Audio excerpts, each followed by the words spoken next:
Hey guys, so this flower opened tonight and I realized that in the greenhouse that I was ripped off.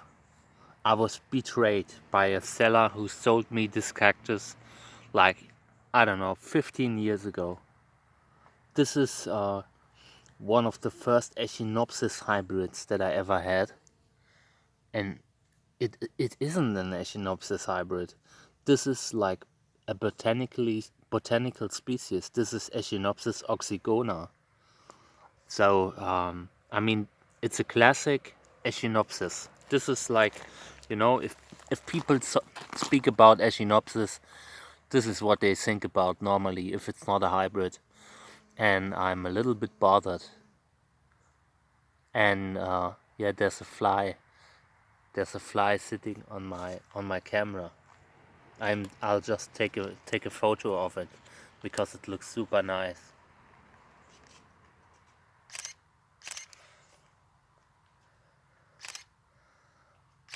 That's really sweet.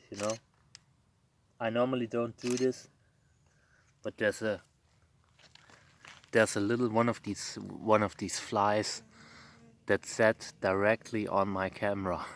It's really beautiful. There it is. So yeah, what was I speaking about? This guy, I was really I was really pissed, because I paid a lot of money for this guy. And it was supposed to be a Chic hybrid, a hybrid by Bob Chic, something like Afterglow, and yeah, which it clearly isn't. I'm really, really mad. If I would remember who the guy was, I would probably kick his ass. So I'll show you the body. There's this funny fly again. And yeah, this is the body. Like, it's a classic Echinopsis. This is going to be a grafting stock or something that I use to harvest grafting stocks. This bothers me. I cannot tell you how much I am bothered because I was looking forward to this guy. I probably gave away pups of this one, because I assumed it were the right hybrid, and it isn't. But yeah, that cactus drama aside, it's a beautiful flower. For a botanical species, it's a beautiful flower. This is one of the hybrids that the old school hybrid breeders used to to get a start. I mean, and now there's a spider crawling towards the fly. I don't know what's going on there, but I feel like Dr. Doolittle. I'll show you the spider. There it is in the center of the plant. I don't know what it wants. If it wants to kill the fly, but it's very, very possible. I would probably defend my spy bro now, my fly bro. So yeah, it goes away now. Consider yourself lucky I didn't beat your ass. I'm mad because I was betrayed, and I have a new friend, which is the fly. So yeah, we will pollinate this plant, this botanical Echinopsis. However, we will not try to make a cross to get a nice flower because I don't think it makes sense to cross with this. Um, the long tube is difficult because it can be problematic to pollinate it with pollen from hybrids that don't have a long tube, but we will try. And I wanna get an interesting body. I'll show you the fodder that I'll use for this guy, but first let me show you this hybrid again, so this plant again, so you just see what the body is right now, and then I'll show you what kind of mix I have in mind.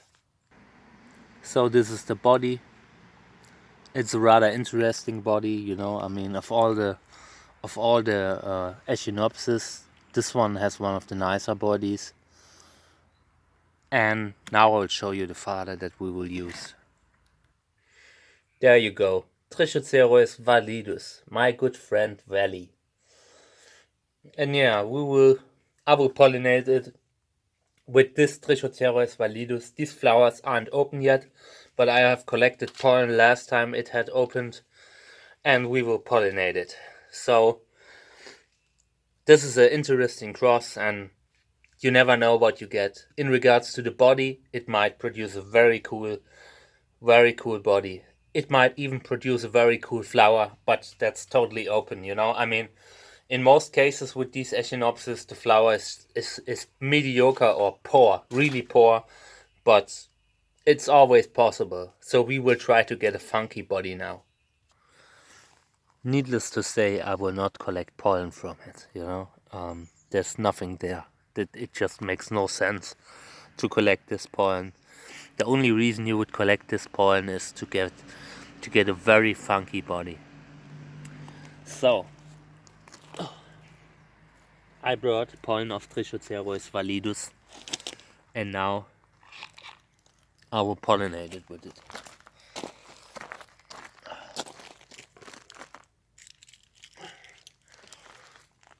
So, I'm using a bigger brush because I want to really give it. No, this is too much. This is too big.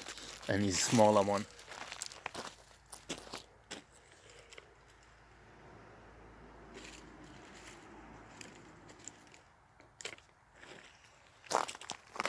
This one's better. It's not too small and not too big. So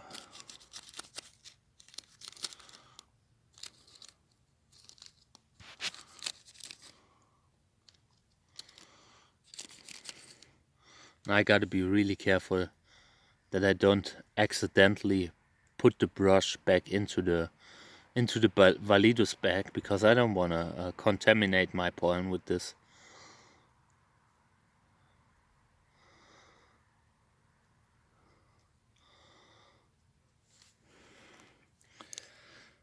Now I will get another one.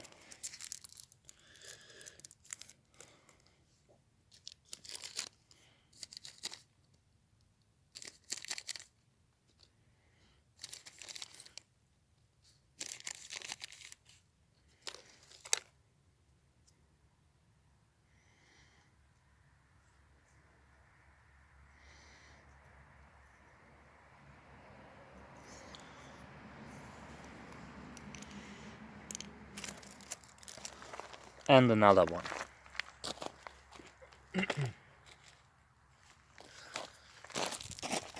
This is the first and only cross that I make with this guy and Trichocereus validus.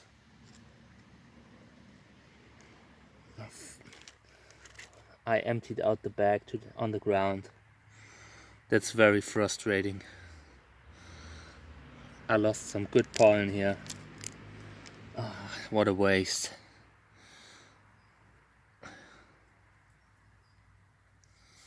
Yeah.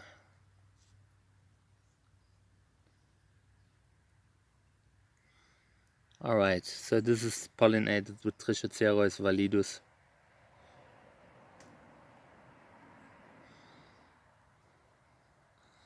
And the body would be really interesting. The other two flowers that I will get on this plant will be pollinated with Trichocereus paranoi. Just because I wanna have another hybrid with a funky body, and this guy.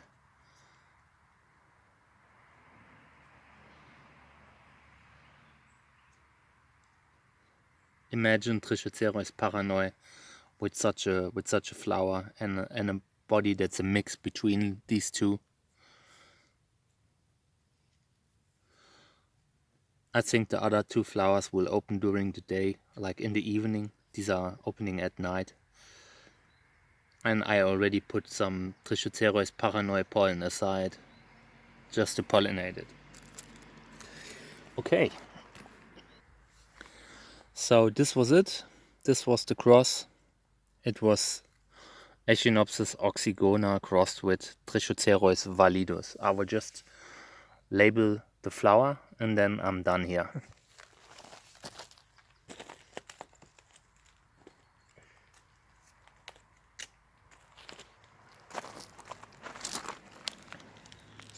But yeah, I will put this plant somewhere far away from my other flowers because I don't want insects to accidentally pollinate my other flowers with this pollen. This would be very frustrating. It's really not a flower that I wanna preserve as a hybrid breeder. As someone who likes botanical species, it's beautiful and gorgeous and definitely deserves to be grown, but for me as a hybrid breeder, it's everything I do not want from a flower. Okay, there's my tag. It says validus, and yeah, this was our video where we pollinated the plant that came to me as a betrayal. Once again, if you were the guy who gave me this plant like 10 years ago, F you, you know? F you very much. Alright guys, take care, bye.